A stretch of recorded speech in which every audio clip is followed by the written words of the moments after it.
Welcome to How Preschool Teachers Do It. This is Alison Kentos. I am an early childhood educator. And this is Cindy Tarabush. I am an early childhood consultant. This podcast is for parents and early childhood professionals.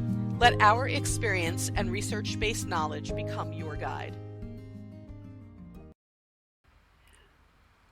Welcome, preschool peeps. Hello, peeps. We are glad to have you here, and we especially want to welcome people who are in New Zealand and listening to us. So nice to have you. Hi. We were excited to see you in our ratings this week. And in the United States, Utah, which, you know, it was last week I said, I thought we said Maryland and you're saying we didn't. And then we weren't sure about Utah, but I also think that we have not had Utah in our top ratings. I don't think so. Okay, so but yay. We're glad to have you, Utah. Please let everyone know to come and listen and be a part of our preschool peep crowd, which is becoming, as you can hear from all the different places that listen to us, a larger and larger crowd every time. I wanted to call thank it you. The peepdom, but I don't think that's right. Peepdom. Oh my gosh, I love that. Allison is so good at that sort of wording. Allison, by the way, she comes up with, like, on Patreon, she came up with the category names, which are so cute. You have to go and look. She's coming up with the peepdom now. She does that. That's what she does with words. Yeah. I don't know. It just pops in my head too. I don't. Yeah. Oh my gosh, it's great. Going to be our new hello, because I think didn't somebody once say they were tired of us saying Happy Monday, and so we stopped. Yeah. Now we should say Hi Peepdom. Welcome to the Peepdom, New Zealand and Utah. I like it. I feel very DJ-like. Yes. And today is going to be that kind of fun DJ-like episode. We're talking about something fun anyway today. Yeah. We're talking about the importance of jokes and humor with young children. Yay. I'm glad this is coming up. You know, we know that they laugh at a lot of things, but I don't think that we ever really deeply think about it. So we're excited to do that with everybody. No, and I am the teacher that jokes around with the kids all the time. I mean, there is constant laughter in my classroom. Like, we are just always joking around. But there are a lot of people who look at me like I'm crazy, you know, because they're like, they don't get what you're saying. I'm like, they totally understand what I'm saying. And it's my way of, like, because they'll joke back with me. That's how I know they know, okay? And they'll come up to me with jokes now, okay? And it was my way of getting in. Like, it was my way of forming a relationship with them, was to have, like, a laughter and a joking around. And not to mention that's just my personality, like, just who I am. But there are other teachers that still look at me like, she's crazy. Like, there's no way that works. Or some people told me, like, we think it's inappropriate. I'm like, how is it inappropriate? This kid's laughing. How is laughter inappropriate? You know, it's not like I'm telling. Well, there are inappropriate jokes. Yeah, but there are inappropriate jokes, but I feel like you wouldn't go there. I'm not telling dirty jokes at school. Okay. Yeah, Elsewhere, like maybe, but not here. Okay. They're not ready for that. When we started to talk about doing an episode having to do with humor and jokes, we didn't realize how much we would learn, I think. Alice and I learned so much, and we're excited to share it with you all. I really was not expecting it at all. And I was like, good, I'm right, in a way, because I was like, see, this is why we joke around.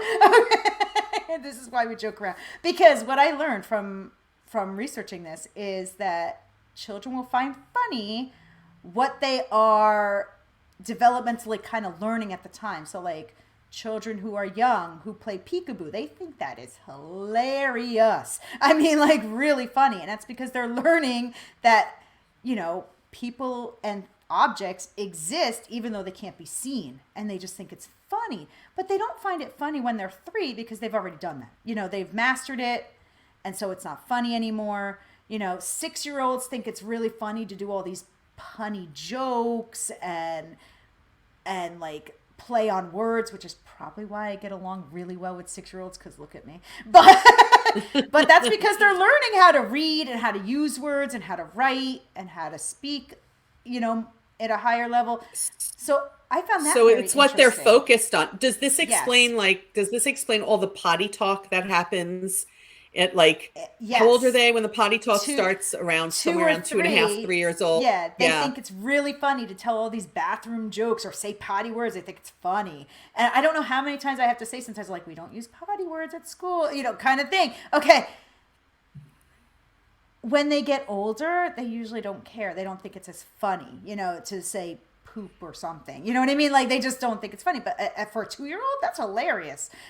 So it's because they're mastering with. potty training. Yeah. So because they're mastering toileting, or they're working on toileting, or is it that they're understanding toileting so they get the joke? Is that what it is? Maybe, because if you tell that joke to somebody who's not there, they're not going to get it. And if you tell it to somebody who's older, they get it, but they don't care. They're like, Mom, you're being so silly. Why? That's not a funny joke, Mom. It's not funny anymore, Miss Allison. Okay. All right, fine. But when they're 2, they thought it was hilarious. Okay. But it's because they maybe get the joke, or they're trying to figure out, is what I'm doing, is this funny? Is this funny? Because the older kids, the 10, 11, 12-year-olds who are making possibly very inappropriate jokes, okay, I learned from this article, they're doing it to see what is socially acceptable. Basically, how far can I take this and get away with it? And then when I find out I went too far, I'd be like, oh, I'm just kidding, just joking, haha, funny. Isn't it true that as the children get older, right, as they get older and they head toward puberty, their jokes tend to focus on that more. It tends to focus on bodies and sexuality. So it has to do with, so we were to kind of play it out, I guess, right? Peekaboo works for very young children because they are mastering, understanding object permanence. That's what it's called, what Allison described. That if I can't see you, or I can't see the thing, it still exists. The primary question for early learners up to about the age 2, somewhere around 2 or so, is that object permanence. So that's why Peekaboo works then. But once they figure out, every time I can't see you, you're still there, it's just not funny anymore. They've mastered it. They understand it. And then they start to go through the bathroom talk. Everything having to do with bathroom talk is funny to them. Yes. Right? So funny to them. If you say anything related to bodily functions in any way, you will have a whole class of children laughing, because what they're learning is to master toileting and eating and all these bodily functions. So that's where their heads are at, right? According to the article, that's where their heads are at. And then what becomes funny after that? After plays on words. As children are learning more language, plays on words. Yeah. And when you think about it, it makes sense, because a child who's a little younger and in that toilet training age doesn't understand playing with words like a 5 or 6-year-old does. Right. Because at 6 years old, you're in kindergarten, maybe first grade, and you're learning that different words have different meanings. It can be used in different ways. And like, that's funny, like, it's cool. It's funny. It's like it's almost like you're in on the joke now. You're in on this secret that your 3-year-old sister might not know what it means. It's funny. 3-year-old clueless. Yeah, clueless. Yes. That they enjoy that too. They like when their 3-year-old sister's clueless. Yeah. There are also jokes that teach children that things happen in a certain order, and that just reminds me of knock knock jokes. That things happen in a certain order. First, someone says knock knock, and then someone says who's there, and then they say something, and then it's that thing who. There's a particular order to that kind of joke that appeals to children, because they're learning about things happening in an order. Think about it. You have a routine at home. Things happen in a certain order. They come to early childhood programs, and there's a routine there. Again, they're learning something happens in a certain order. In classrooms that are understanding of the need of visuals for children, they'll have visual schedules of the day up so that the children learn the order of their day. And so something like a knock knock joke reinforces things happen in a certain order. And it doesn't have to be knock knock. It could just be the pattern of joking in that way when we're telling that sort of joke, like just that it goes back and forth. Yeah, because even just your typical joke, why did the chicken cross the road kind of joke, there is an order. Somebody asks a question, somebody gives you say, oh, why? And then somebody gives a punchline after that. And then you go, oh, ha, ha, that's funny. There is an order to it, So There is. And you could kind of test if they know that, because I did the whole knock knock joke with my kids like a week ago as a way to teach them their last names. This is what I was trying to do, and they just did not get it. Oh yeah, I wanted to be like, knock knock, who's there? Allison. Allison who? Allison Kettos. Yay! Okay, that kind of thing. They did not get it. They didn't get the order quite. All right, and they're like between 3 and 5. But now it's funny because like I did that with them once, and now they ask like, oh, can we do the knock knock thing? I'm like, but I'm doing the whole thing. Like, you have to do it. So now I'm trying to teach them, like, this is what you do, So I was like, okay.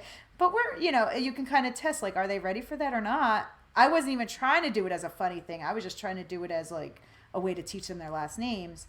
But, man, did I learn, like, we're not ready for this. We're not ready for a certain order in the way we talk yet, which might make sense. I mean, I have dual language learners, so maybe they're just trying to, grasp English in general. So maybe they're not ready for the order that English goes in yet. But that's okay. But it was a good test. But yeah. But the back and forth also, the serve and return interaction, which we've talked about in the podcast before. The I do something, you do something, I do something, you do something. You do something. Is an important thing for children to master. And I think it's really when they start to master the beginning of conversational talk that I'm going to say something and then you say something on topic. Then I'll say something on topic and you say something on topic. I think that's the age at which they can knock knock joke, because you have to be able to stay on topic for a certain number of exchanges. But really young children can't do it. They can't do it. Yeah. They don't do that sort of linear thinking. Yeah, because they're totally off topic. Like you could ask them a question and like, is the sky blue? And they'd be like, I saw a ladybug this morning. And you're like, awesome. It's so true. Because they're just all about what they want to think about. They're not about what you want. They are about like, well, I'm thinking about ladybugs. So tell her. Yeah. The classic example of their lack of linear thinking is this one, that if I look at children at a certain young age and I say to them, a German Shepherd is a type of dog. Can you name a type of dog? They're going to be like, my dog's name is Lucy. They don't go back to German Shepherd. It is so true. It is so true. Plus, the world is all about them. Like they're so egocentric at that point that they're like, I don't care that my dog Lucy might be a German Shepherd, but the fact is I have a dog and her name is Lucy. Like they make it about them. They always do. That's their development. That's where they're at. So, and they don't care that German Shepherds exist. They care that their dog exists. So what we're saying is knock knock jokes have a magical point at which they start to work with different children. It's different for different children, but they have to get to a certain point of development and a certain point of the going back and forth of exchanges of communication before they can really knock knock joke or sustain a joke beyond like, how why did the chicken cross the road to get to the other side? That's a quick one. Knock knock takes more effort because there's more back and forth and longer. Right. Another thing I want to mention about humor and jokes with children is it gives them something that they otherwise are not usually allowed to do. Sometimes when we joke around with children, and I'm not talking about formal jokes now, I'm talking about just joking around with young children, we're opening up the possibility of them being able to say no to us. When we say something to children like, I saw, let's say they're talking about lollipops or something. And if we say to children, I heard lollipops grow on trees, and they're like, no, it gives them a chance. So true. Right? It gives them a chance to say no to us without it being considered disrespectful or rude or getting them in any kind of trouble. Right. Children love to use the word no. So if we joke around with them a little bit like that, and we offer them funny things that really they already understand are not possible, so that they can look at us and say, no, it gives them the opportunity to say something to us that they really want to say, and they don't get in trouble for it. Yeah. Plus I also feel like that joke, your example, the lollipops grow on trees, it makes them feel like, oh, I know something she doesn't know. I know that they're smart. Trees. So no, Cindy, haha, I'm smarter than you kind of thing. Like, I think it's kind of that. They're like, no, why would you think that? It makes them feel Yeah. smart and important, you know? Yeah. If we're saying things to them that don't hurt their feelings but Yeah. make them laugh, it's always a good thing, Yeah. and it also brings them joy, but we have Yes. to be willing to go where they are with their sense of Right. humor at their stage of Yeah. development. Yeah. So again, it starts out with games like peekaboo being oh so very Yeah. funny. Right. I used to love when my children were little and I would hold up a blanket and then peek over the edge of it and they would start cracking up. And they were Yeah. really young. Yeah. I remember having one of my sons in the baby swing. I don't even know if Yeah. they do these baby swings like this anymore, but he was in a baby swing and he thought it was so funny that the swing would move away from me and when it moved toward me, I would lean in toward him. He thought that was so funny. And why did he think it was so funny at maybe, I don't know, how old was he? Maybe 5 or 6 months old? Yeah. Because they're experimenting with motion at that age, Yeah. right? They're learning about the motion of their bodies. I would imagine that's why Yeah. they think it's so Yeah. very funny with the size of things and taking the Yeah. world in. But it doesn't stay funny forever. You're right. If I put my No. son on a swing now and did that, He'd be like, Mom, all 6 foot of this him, is he'd be like, embarrassing. Mom. Like, it doesn't stay funny forever, so enjoy No. it. Yeah. Yeah. Enjoy it. And there's even something to be said for enjoying all their giggling at words having to do with toileting. It's not going to stay like that forever. No. Once they get past mastering that and they move on to the next skill that they're going to master, the potty jokes are not usually so funny anymore. Yeah. Yeah. It's kind of what I tell families about when the children bring home something and they just scribbled. I tell the family, that scribble is an original piece of art that will never be reproduced again because every time your child picks up something to write with, they develop a little more. And so it's never going to be the same. That scribble is the beginning of learning how to write. This peekaboo game and those the toilet talk and all that stuff. It's the beginning of an adult sense of humor, and it's not going to stay that way. I think we also get super offended at that talk when it's really just a normal part of their development when they're learning about potty training and all that. And please, there are like adult men that still think potty talk is funny. All right, like, very come true. on. Maybe women too, but we're going to just put out there there that too. probably some women too. But it's true. There are adults. Let's just say there are plenty of adults. Sometimes there's potty jokes that are funny. I'm sorry, but there are. All right, and so like, just let them do it. I feel like you're letting them develop a sense of humor because there's a lot of adults that don't have a sense of humor, and that's kind of sad to me, and I don't know why. It could just be their personality, or they could just be like, wow, that girl Allison's really a little bit too much, but like, still, like, but, you want them to have a good sense of humor. You want them to grow up and know how to take a joke appropriately and how to joke around with other people. And give one appropriately. And give one appropriately. Yeah, you want that. Yeah. So, like, let them develop their sense of humor as they should develop it, Agreed. And enjoy every stage of it, just like every stage of everything else. And remember to give them opportunities to say no to you. Say silly things to them that they're going to be like, no, Yes. Even it can be the simplest thing. Like, sun's out today. Guess we need our snow boots. No. Any opportunity to kind of do that. And they find that sort of juxtaposition very funny of things that don't go together because they're learning about putting things together. Things what are they learning about? They're learning about sorting and classifying, right? Yeah. When you think about what are the skills they're learning. So when we say things that don't go together, very funny because they're learning about what does and doesn't belong. Yeah. Right? Yeah.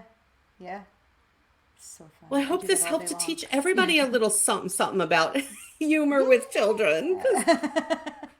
Again, I love the laughter of children. I haven't always thought about why certain things are funny when or what it gives to them. Yeah. So I hope you go now, my preschool peeps, and you go and you just enjoy the humor of the children you're with and say things that they just will laugh at because laughter is the best thing ever. Yeah. There's nothing better than a good giggle from a kid. Truth. Yeah. Truthful moments with Alison Kentos. Very true. Yeah. Okay, peeps, we will catch you next week on the podcast. Thank you for listening, continuing to listen, and all that. And we will be back next week. Bye, peeps. Bye, peeps.